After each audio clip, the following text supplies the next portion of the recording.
আপনার স্বামীর যখন ইনকাম হয় না, স্বামীর সঙ্গে মাথা গরম না কইরা একটু ইবাদত কইরেন। মহিলারা জামাই যদি ইনকাম না হয়, জামাই যদি দুপুরবেলা গড়াই কানের কাছে এটা নাই ওইটা নাই এগুলা করেন কেন, আজারে বয়ে বয়ে খা, বেটার কোনো খাম নাই খাজ নাই।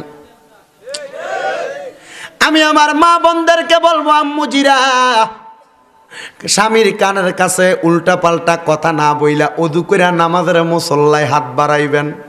হে আল্লাহ, আমার স্বামীটা একা একা এভাবে পইরা রইছে, কামাই নাই রুজি নাই।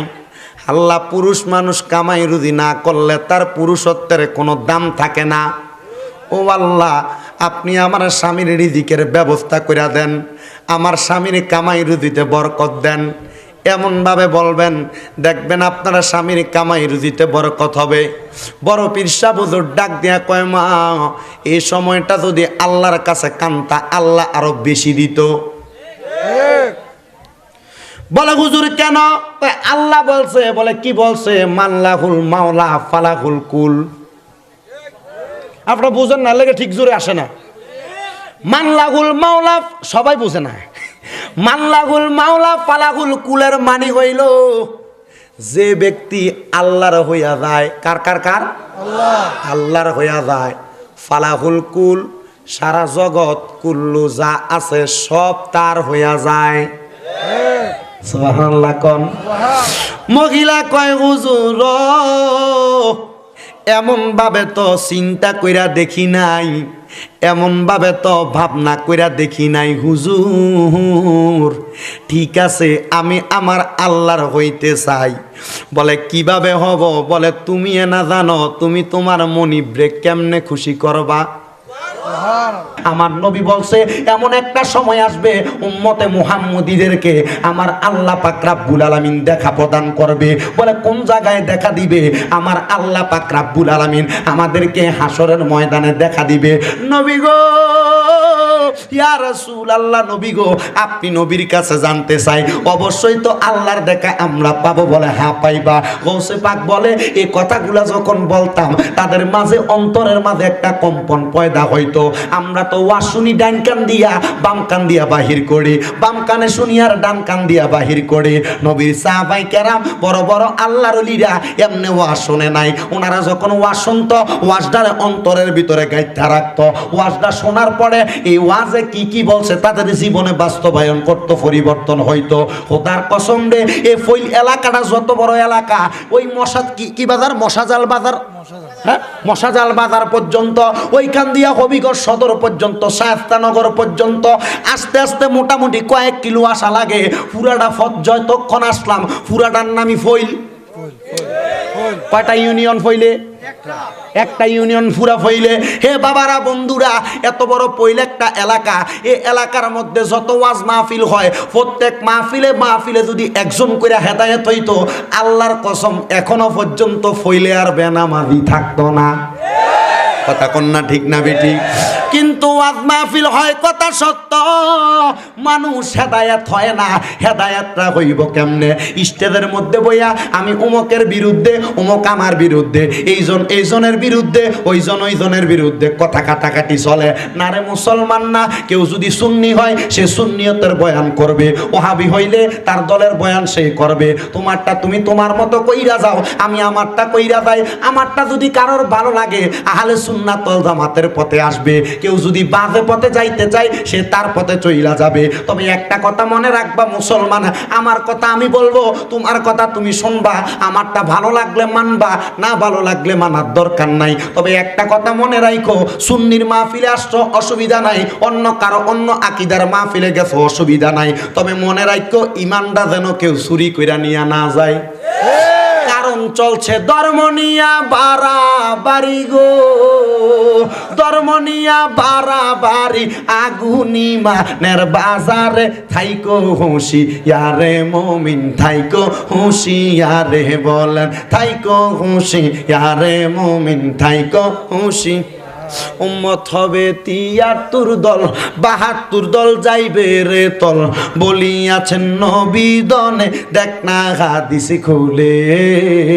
ওরে বর্তমানে বাতিল ফেরকা বিশ্ব গেছে বরে, ওরে যুক্তি তর্কে সরল মনা লোকের ইমান চুরি করে, থাইকো হুঁশিয়ারে মুমিন থাইকো হুঁশিয়ারে। বলেন চলছে ধর্ম নিয়া বাড়াবাড়ি, আগুনি মানের বাজারে, থাইকো হুঁশিয়ারে মুমিন থাইকো হুঁশিয়ারে। নবীর তাজিম মিলাদ কিয়াম আহলে বায়াতের সম্মান করিতে আউলিয়ার সন্ধান, বলছেন পড়োয়ারে সুবহানাল্লাহ। নবীর তাজিম মিলাদ কিয়াম আহলে বায়াতের সম্মান করিতে আউলিয়ার সন্ধান, বলছেন পড়োয়ারে। ওরে বর্তমানে বাতিল ফেরকা বিশ্ব গেছে বরে, যুক্তি তর্কে সরল মনা লোকের ইমান চুরি করে, থাইকো হুঁশিয়ারে মুমিন থাইকো হুঁশিয়ারে। কথা কন্যা ঠিক না বেটি? আমার ভাইয়েরা, বাবারা, বন্ধুরা, গৌসে পাক আব্দুল কাদের জিলানী বলেন, আমি যখন বয়ান করতাম মানুষগুলা পড়া যাইতো, গৌসে পাক কয় যা বলতাম একটা আমার কথা না। মামা জোরে কয় না কার? গৌসে পাক কয় একটু আমার কথা না, সব আল্লাহর কথা। একটু আমার কথা না, সব নবীর কথা। যেগুলা আমার কথা এগুলা নবীর কথা, যেগুলা নবীর কথা এগুলা স্বয়ং আল্লাহর কথা। গৌসে পাক আব্দুল কাদের জিলানী বলে, আমার বয়ানের মধ্যে অনেক মানুষ হেদায়েত হয়েছে, কিন্তু আমার দেখা আমি একজন মহিলাকে দেখলাম হেদায়েত হওয়ার মাধ্যমে। বলে কেমন দেখেছেন? গৌসে পাক বলে, আমি একদিন রাস্তা ধরে ধরে ইরাকের রাজধানীর দিকে রওনা করলাম। রওনা করার সময় দেখলাম একটা মহিলা রাস্তার ধারে বৈশা বৈশা কান্না করতেছে। জিজ্ঞাসা করলাম, মা গো মা, ও মা, আপনি কেন রাস্তার ধারে বৈশা বৈশা কান্না করেন? ডাক দিয়ে বলে, হুজুর আমি কান্না করি, আমার কোনো খাবার নাই, আমার পেটের মধ্যে বড় ক্ষুধা, আমার সন্তানও আছে ঘরের মধ্যে, স্বামী নাই, ইন্তেকাল করেছে। এবার উনি জিজ্ঞাসা করতেছেন, বড় পীর সাহেব হুজুর, জিজ্ঞাসা করে ডাক দিয়া কয়, মা আপনি এখানে দাঁড়ায় দাঁড়ায় কান্দেন কেন? বলে কান্না করতেছি একটা কারণে। বলে কোন কারণে? এখানে দাঁড়ায় কান্না করলে কোনো মানুষের নি মনের মধ্যে মায়া লাইগা যায়, আর আমারই নি মানুষটা খাবার দেয়। এবার বড় হুজুর জিজ্ঞাসা করতেছে, মা আপনারে বানাইছে কে? আপনি কার বান্দা? মা ডাক দিয়া কয়, আমারে বানাইছে আল্লাহ, আমি আল্লাহর বান্দা। কয় এতক্ষণ পর্যন্ত কতক্ষণ কানলেন? বুঝতেছেন তো কথা? কত সময় ধরে আপনি কান্না করলেন? হুজুর হবে তো জোহরের নামাজ থেকে এই পর্যন্ত, আসরের নামাজের আগ পর্যন্ত। হে মা, আমার মনে হয় যদি আপনি খুশু খুজুর সাথে, এক কথায় একাগ্রতার সাথে আমার আল্লাহর কাছে এতক্ষণ কানতেন, আমার আল্লাহ আপনার সব খাবারের ব্যবস্থা করে দিত। সুবহানাল্লাহ। ফরদার অন্তরালের মা বোনেরা, আপনার স্বামীর যখন ইনকাম হয় না, স্বামীর সঙ্গে মাথা গরম না কইরা একটু ইবাদত কইরেন। মহিলারা, জামাই যদি ইনকাম না হয়, জামাই যদি দুপুরবেলা গড়াই কানের কাছে এটা নাই ওইটা নাই এগুলা করেন কেন? আজারে বয়ে বয়ে খা, বেটার কোনো খাম নাই, খাজ নাই। আমি আমার মা বোনদেরকে বলবো, আম্মুজিরা, স্বামীর কানের কাছে উল্টা পাল্টা কথা না বইলা ওযু কইরা নামাজের মুসল্লায় হাত বাড়াইবেন। হে আল্লাহ, আমার স্বামীটা একা একা এভাবে পইরা রইছে, কামাই নাই, রুজি নাই। আল্লাহ, পুরুষ মানুষ কামাই রুজি না করলে তার পুরুষত্বের কোনো দাম থাকে না। ও আল্লাহ, আপনি আমার স্বামীর রিজিকের ব্যবস্থা করে দেন, আমার স্বামীর কামাই রুজিতে বরকত দেন। এমনভাবে বলবেন, দেখবেন আপনারা স্বামীর কামাই রুজিতে বরকত হবে। বড় পীর সাহেব হুজুর ডাক দিয়া কয়, মা এই সময়টা যদি আল্লাহর কাছে কান্তা, আল্লাহ আরো বেশি দিত। বলে হুজুর কেন?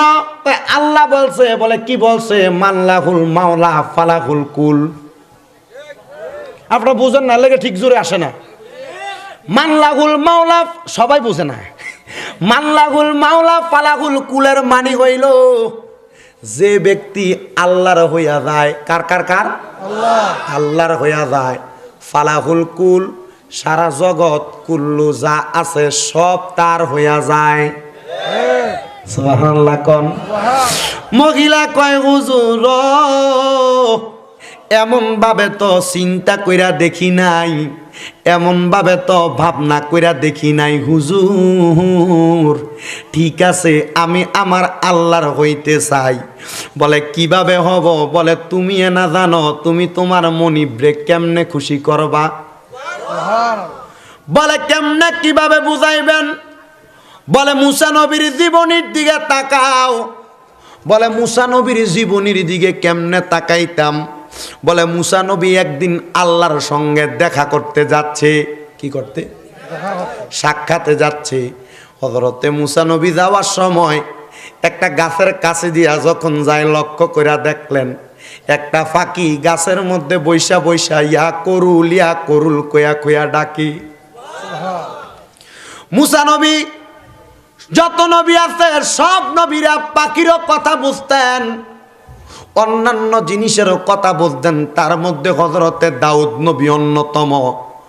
আল্লাহ পাক হযরত মুসা নবীরে ক্ষমতা প্রদান করছে। মুসা নবী ডাক দিয়া কয়, ফাকিরে, ইয়া করুল বলতে আল্লাহর তো কোনো নাম নাই, তুমি ইয়া করুল বইলা কোন আল্লাহরে ডাকো?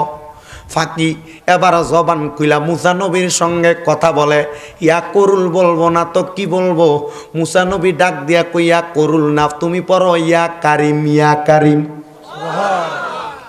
ফাঁকি ইয়া কারিম বলতাছে। মুসা নবী কয় এবারে ঠিক আছে। মুসা নবী রওনা করছে এবার তুর পাহাড়ে আল্লাহর সঙ্গে কথা বলার জন্য। আমার আল্লাহরে মুসা নবী বারবার ডাক দেয়, রব্বি আরনি বিকাউলি, রব্বি আরনি বিকাউলি। ও আল্লাহ, আপনারা দেখতে চাই, কথা বলতে চাই, দেখতে চাই, কথা বলতে চাই। একবার দুইবার কয়েকবার ডাক দেয়, আমার আল্লাহ কোনো জবাব দেয় না। হঠাৎ করে আমার আল্লাহর পক্ষ থেকে আওয়াজ আসে, মুসা রে, তোমার কে এত ক্ষমতা দিল, কে এত পাওয়ার দিল? মুসা নবী কয়, আল্লাহ কেন, কি পাওয়ার, কি কাজের কথা বলেন, কি ক্ষমতার কথা বলেন? মুসা নবী ডাক দিয়া কয়, আল্লাহ বুঝলাম না, আজকে এতবার ডাক দিলাম, এখন কেন জবাব দিলেন? আল্লাহ কই, মুসা আসার সময় যে অঘটনটা ঘটাইলা, আমি আল্লাহর বড় কষ্ট লাগতেছে। বলে কেন? বলে ফাঁকিটারে কেন তুমি কষ্ট দিলা? মুসা নবী কয়, আল্লাহ ফাঁকিরা তো কষ্ট দেই নাই, ফাঁকি এনা উল্টা ফাল্টা আপনার নাম জপতাছে, ফাঁকি তো ডাকতাছে ইয়া করুল, ইয়া করুল। আমি তারে শিখিয়ে দিলাম ইয়া কারিম পড়ার জন্য।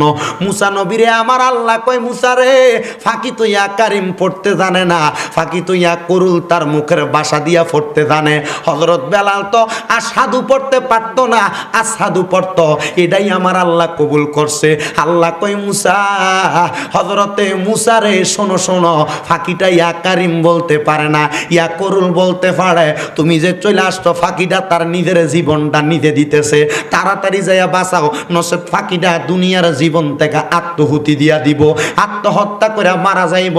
মুসা নবী ডাক দিয়া কয়, আল্লাহ বুঝলাম না। বলে বুঝবা, আগের জায়গায় যাও। মুসা নবী দৌড়াইতে দৌড়াইতে, বাজান আমার, দৌড়াইতে দৌড়াইতে ওই পাখিটার সামনে যখন গেছে, এবার যায় দেখতেছে ফাঁকিটা তার মাথাটারে গাছের ডাইলের সঙ্গে একবার ডাইনে একবার বামে, একবার ডাইনে একবার বামে বাড়ি দিতেছে। মুসা নবী একটা ডাক দিয়া কয়, ফাঁকিরে, ফাঁকিরে, হে ফাঁকি, মাথাটারে কেন এতবার বাড়াবাড়ি করো? মাথাটারে কেন এতবার তুমি গাছের ডালার সঙ্গে বাড়ি দাও? ফাঁকি ডাক দিয়া কয়, যে আল্লাহরে ডাকতে এত কষ্ট হয়, আমি ওই আল্লাহরে ডাকতেও পারবো না, আমার জীবনও শেষ করতে পারবো না। এর চাইতে ভালো আমি আমার জীবনটার এই জায়গার মধ্যে বিসর্জন করে দিব। যখন পাখিটা এমন করে, এবার মুসা নবী কয়, ফাঁকি তোমার কি ইয়া কারিম ডাকতে কষ্ট হয়? বলে হ্যাঁ। মুসা নবী আসমানের দিকে তাকায়, আমার আল্লাহ ডাক দিয়া কয়, বন্ধু মুসা, ও মুসা রে, ইয়া কারিম ডাকা লাগবে না, ফাঁকিকে বলো ইয়া করুল বইলা ডাকতে। ফাঁকি যেমনে ডাকে, আমি আল্লাহ তার ডাকটা এমনে কবুল করি। জোরে কোন সুবহানাল্লাহ।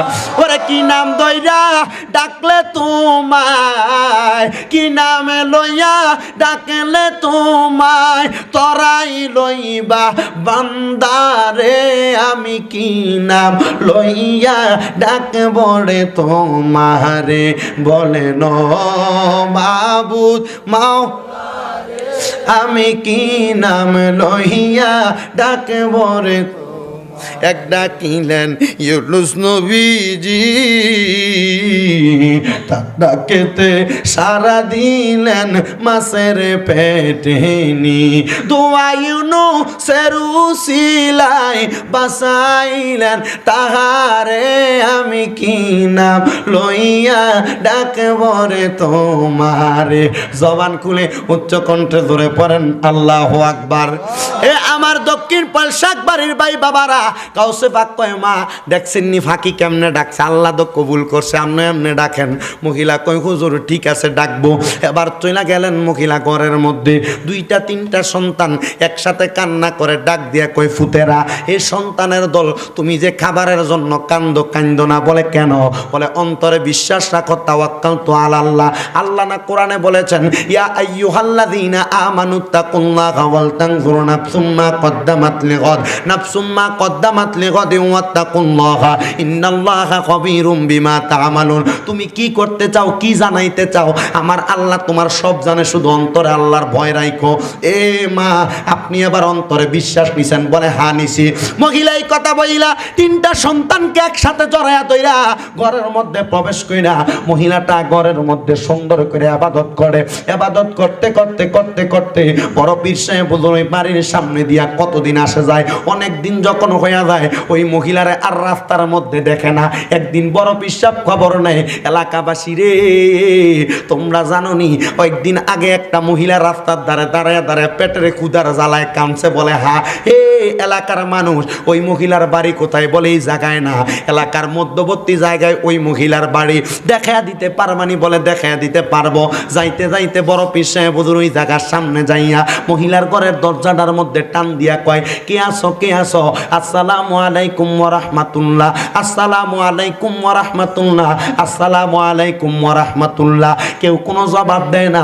বড় পীর সাহেব হুজুর পিছনের দিকে চলে আসতেছে, ডাক দিয়ে জিগায় হে ঘরের মানুষ আপনারা কি কেউ কোনো জবাব দিবেন না? বলেন না জবাব দেওয়া যাবে না। হঠাৎ কইরা ঘরের দরজা কইলা কে জানি জবাব দেয় ওয়া আলাইকুমুস সালাম ওয়া রাহমাতুল্লাহি ওয়া বারাকাতুহু। সুবহানাল্লাহ।